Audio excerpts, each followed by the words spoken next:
John Instaguard Plus and press down slightly to secure it. Check the sides to ensure they are firmly fixed. Pull the dust removal strip out steadily. Wait about 10 seconds for the adhesion and air expulsion to complete. Do not shake or move it up, down, left, or right during the process. Avoid pressing on Magic John Instaguard Plus with your hand. Then, carefully lift the cover. Just peel off the release film from the bottom upwards. It will automatically expel the air and adhere properly. If small bubbles appear near the edges, use the dry cloth and gently rub outward with a little pressure. The bubbles will disappear. If bubbles of varying sizes appear in the center of the screen, first clean your fingers to ensure there's no dust. Then gently lift the top of the screen near the earpiece with your finger until the bubbles disappear. Slowly place it back down and swipe towards the center to expel the air. Finally, use a dry cloth to gently wipe the screen to completely remove the bubbles.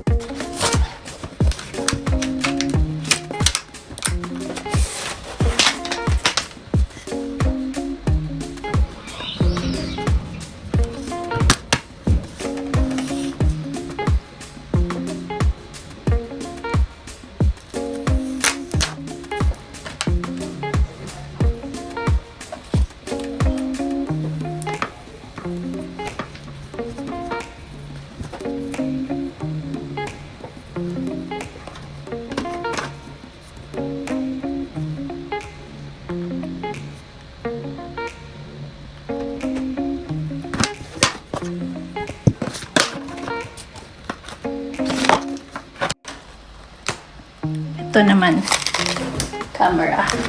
Microfiber cloth. Use the dust removal sticker. Don't hold the white base plate above the lens. Prevents dust from entering the lens. Completely cover the lens. When covered, just push. You need to press down hard on each lens. After pressing, remove the frame. And it's finished. How do you remove the lens covers? We provide a mini plastic crowbar to remove them. The crowbar should be placed at the bottom of the lens cover using leverage to remove the covers.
Nice.